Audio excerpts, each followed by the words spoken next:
to Monika's International Cooking. Today I'm going to show you how to make gnocchi from scratch, and we're going to make a ham and spinach white wine sauce. And I also have a very special guest today here with us. Hey everyone, so my name is Luis Cavazos and I'm an author and empowerment coach for San Antonio. I was awarded by the SA Current Best Local Author, and this coming April, around late April or early May, I'll be releasing my second book, Emotional Beauty, How Its Gift and Meaning Can Bring You to a New Embrace. So be on the lookout for that. Aside from that, I started my own YouTube channel called Inspired to Thrive, and I plan to have at least 20 episodes in the coming months, and just to help out the community to find, like a new purpose, a new meaning of life. That is really incredible. That's so awesome. Yeah, so we're going to be right back. We're going to take a short break, and then we're going to go and start the gnocchi.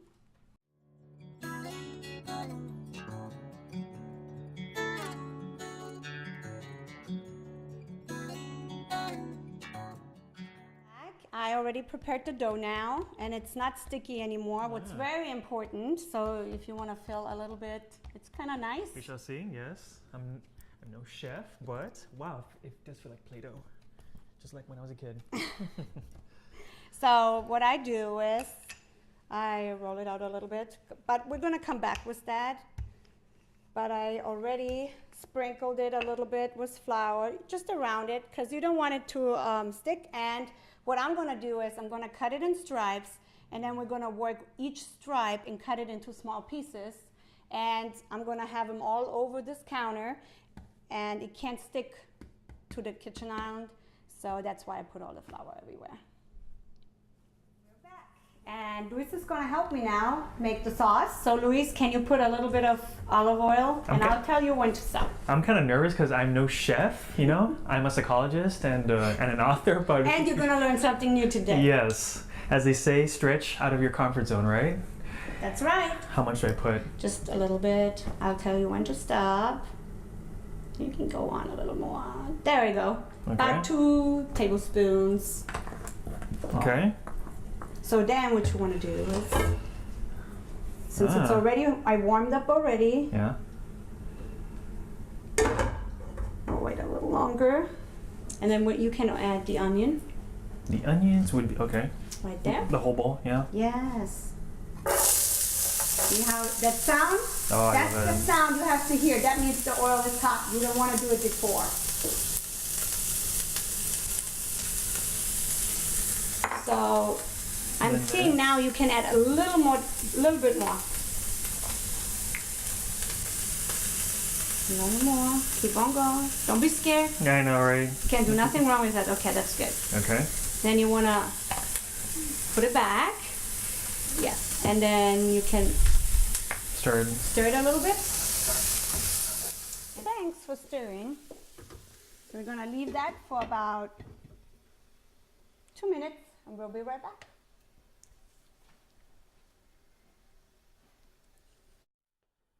Welcome back. Can you smell? Yes, it smells so rapturous. Oh, it smells tasty. So, what are you going to do now? We're going to add garlic. You're going to add garlic, and you're going to add the ham. The ham.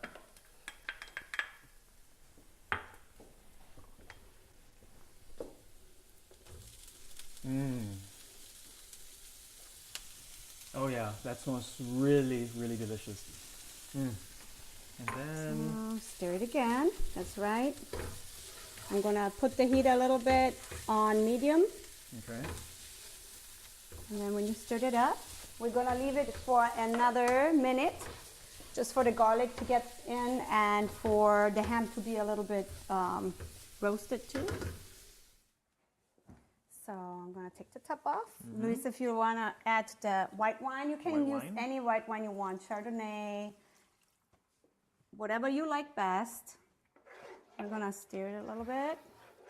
And then we're going to let it dissolve for about 2 minutes. I can smell that wine, yes. Yes, it's going to smell even better after 2 minutes. Oh.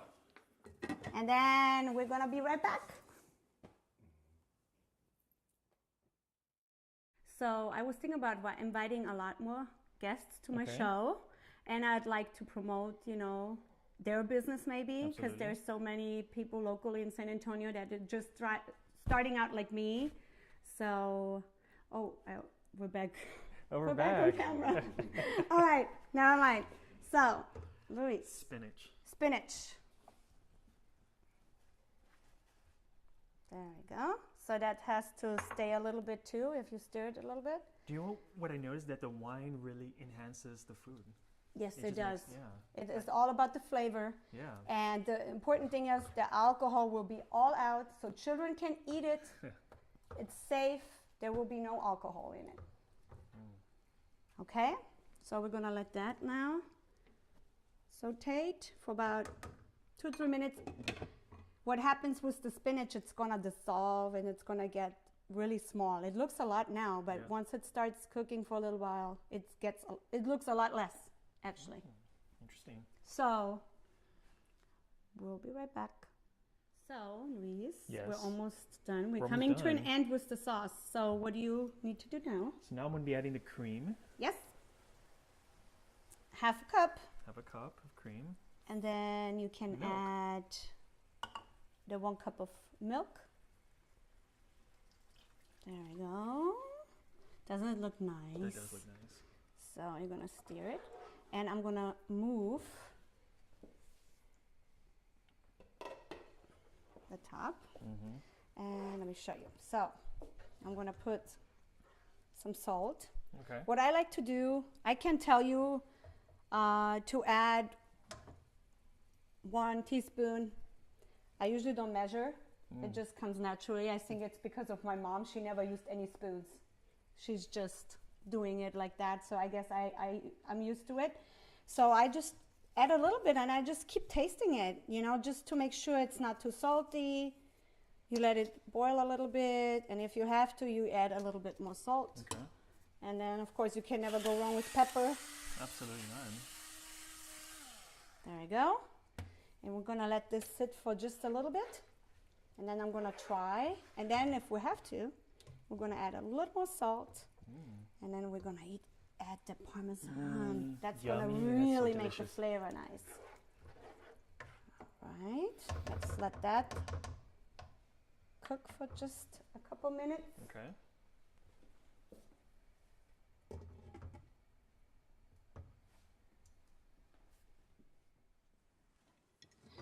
So Luis, please, Yes. you can. I'll be adding the Parmesan cheese. Thank you. Okay. Mhm. This looks like chicken Alfredo.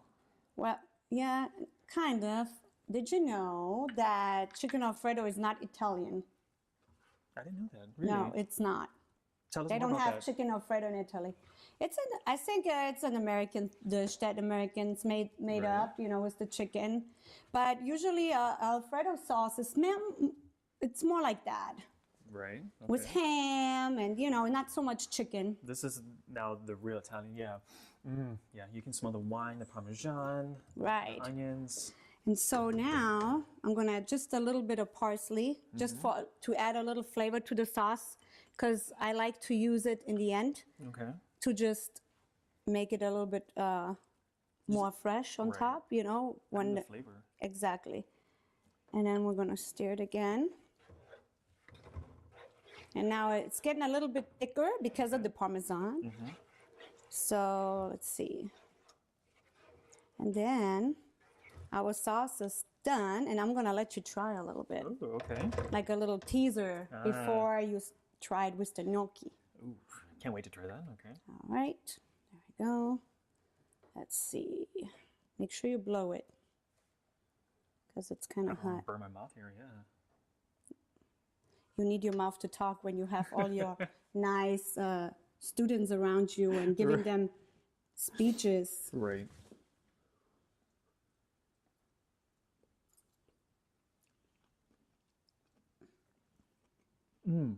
You can taste, the wine adds the flavor, the ham, and the onions. Good.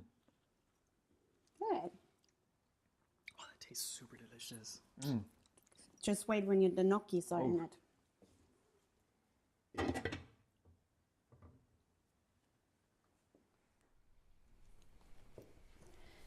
So Luis, Yes. I'd like you to help me a little bit. Okay. So I know it's kind of a little sticky, So but it'd be not too difficult bad. for me or no? No, just Okay. take one Just take one. strip and just put it right in front of you, Okay. right? So what I do is I kind of, This is good? yes. And I only cut it in stripes so that I kind of have the right amount, the right size for it. And then you're going to make like a little snake, I guess. Would you say a snake? And Why does mine look so big and thick? just keep on. You're doing good. I'm telling you guys, I'm no chef here, so... look, watch me. Okay. Start in the middle, and then try to move your hand. You see what I'm doing? Okay, this doesn't look good. You go in the middle. You'll be fine. See? So now it's chopping off. Look at this. Okay, Jeez. that's okay. Come on, I'm gonna help you. So you see, you start in the middle, and then you move it out. Midas touch. Look at this. And you move it out, and then sometimes it doesn't look always perfect, but that's okay because once you start cutting it and it's in the water, you can't even tell the difference. So. And then you can always fix it a little bit. It happens. It happens to the best. So don't worry.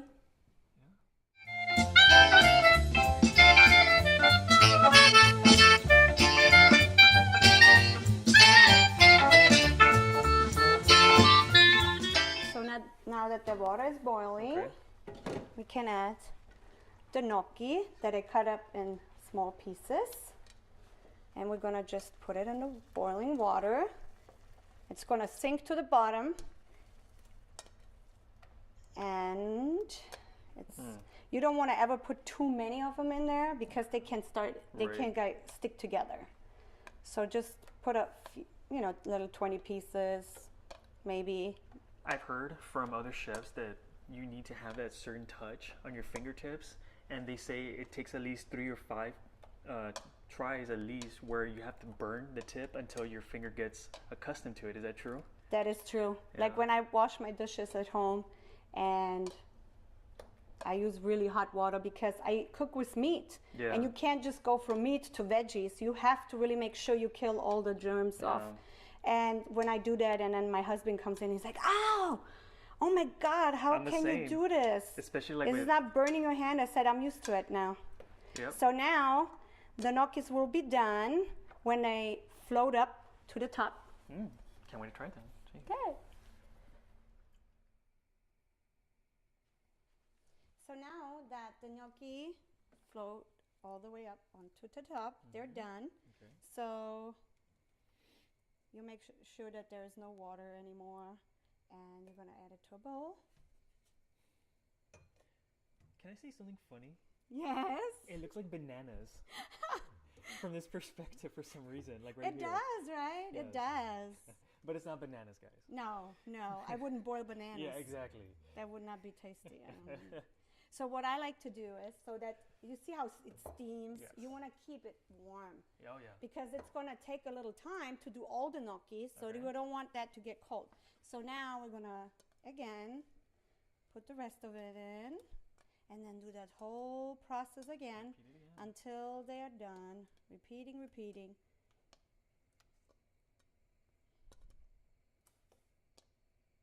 Stay away, because then the water will flicker. I'm used to it. I actually made it the other day, and my daughter was like, "Mom, isn't that not burning you when the water is splashing at you?" I said, "No, I'm used to it." I think it's like, have you ever watched Shaolin when they do martial arts? And they do that fire thing where they go with the hand into the hot sand? Well, what they actually do is they keep repeating it, and the nerves die off. Yeah. And they don't feel it anymore. Same thing if they hit a bamboo, tree with their foot. Get accustomed to yes, it, to get accustomed to that, and then they don't feel it as much. See, knowing me, since I'm not a chef like you are, if I were to do this, I'll probably just be, like, Yes. Like those little jumps. Oh, I had all kinds of burns before, everywhere. Right. Yes, I had oil spraying on top of my hand. I had, when you open the oven, when you open the oven and accidentally, ouch, Yeah. So yeah, It's it kind of happens. Like, it's kind of like when you join a fraternity or sorority. This is like welcome to the induction. Yeah. Like, yeah, you got burned. Yeah, Just but like a you little know, it happens. You Yeah. can't prevent it. At some point, there's nobody that hasn't cooked or has been cooking for a long time who has not burned, cut themselves. It happens. It does happens. We're going to add it to the sauce and see, it's still steaming. Can you see that? And that's because we put the kitchen towel on. Okay. Yes. And it's still warm. The important thing is you always want to eat gnocchi fresh. Because, you know, Then right? it's not processed and it's artificial. I hear it. Yeah, because when it's fresh and hot, the texture is different than when you let it cool off, and then you eat it later, cold or something. It's gonna not be the same. So we're just gonna give it a good stir and mix it onto the sauce, right? That way the sauce covers it, and then leave it maybe for about a minute or two in there. And you can turn the stove off. And then we're going to be back. And you actually get to taste it now. And thanks for being so patient. Yes, I can't wait. He's been so patient with me. We took forever, right? Yes. It took a while. It did. It's not that easy, but... Especially for someone who doesn't cook. But now, I guess I can call myself a chef. I'm just joking. Well, that'll be the day. If you're the chef, you should cook for me then. And then, yeah, that'll be the next episode. Okay. Later on. I'm going to remember that. Yeah. Yeah. So, Luis, I think we're done. You can are. finally taste it.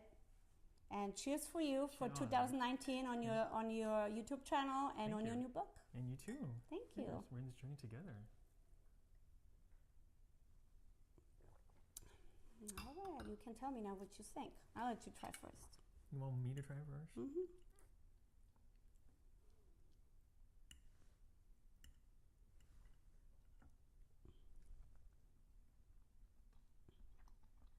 Oh my gosh. You like it? Oh my gosh, yes. Yeah. The flavor. Okay, don't choke. You guys, I'm not exaggerating. The flavor, the ham, the onions. Now you know what gnocchi from scratch tastes like.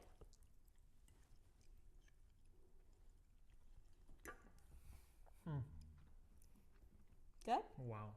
Good. So the salt is just right. It's not too salty. It's not too little. Perfect. I'm glad you like it. And I hope you enjoyed it today. Keep Visiting eating me. here. Look at me. I'm just eating. But you know, we're going to have to come soon to an end. So thank you for being here today. Absolutely. Yeah. I think I'm going to keep coming to her place all the time with this type of meals. Seriously. But before we conclude, I would like to ask you, so where were you born and raised? What inspired you to cook? How did it start? Well, I started cooking with my mom when I was about 13. And so my mom, she's from Bosnia, and she went to Germany in the 70s. And then I was born, of course, in Germany. And so I've learned the Bosnian culture. I also learned the German culture. And we spoke 2 languages. I spoke to my mom in Bosnian and told my sisters in German, especially so she couldn't hear what we're talking about, of course, right? Right. Because I didn't want her to know what we're talking about. And then she kind of told me, okay, you need to start cooking. So stand right here, watch me. And then she would let me do too, because she said if you get ever married or you have children, you want them to eat authentic. You want to be able to eat what I made for you. And you don't want to constantly buy produced food, you know, and it's not fresh. So that's how I really started cooking. And of course, then I got married, I had a child, and then, you know, you just keep on cooking. And then it took like my family and friends telling me, gosh, you need to do something. You're cooking, you need to do something. This is your passion. And I guess I was always afraid, and I never want to be a chef. Like, I don't want a restaurant. I not want to have a restaurant. But I also wanted to do like cooking videos and like a talk show. I love doing a talk show. Absolutely. And so, yeah, and I'm doing it. Finally, I had the motivation to do it, and I'm thankful to my family and my friends who constantly mention it, and I never listened. I guess I was scared, because you don't know. I never was in front of camera, so I was always scared, like, oh gosh. And plus, it's my third language. So I have all kinds of grammar and languages in my head floating around, and sometimes you you know, you mess up, you say something wrong, or that's what makes it beautiful, is being authentic, being vulnerable, and that's why we're so afraid to put ourselves out there, because we're afraid of being judged and whatnot. Such as when I released my first book, that was my first, nerves, is like, oh my gosh, like what are they going to say about it? And same for you for cooking. But I think it's so beautiful, and it's very important for you guys out there. If you have a passion for something or a craft, go out there, produce something, do something meaningful, something purposeful, something that gives life. And that's what Monika is doing, is sharing her craft, her food to the world, and for you guys to also to try out. So we thank you. You're so very welcome. And I guess that's it. That's it, guys. We're coming to an end. Thank you so much for watching today. You can find me under YouTube on my channel, Monika's International Cooking. Remember to spell Monika with a K instead of a C, because you will not find me. And also you can find me on Facebook and Instagram under Monika's International Cooking. Thank you for watching. Piep, piep, piep. Wir haben uns alle lieb.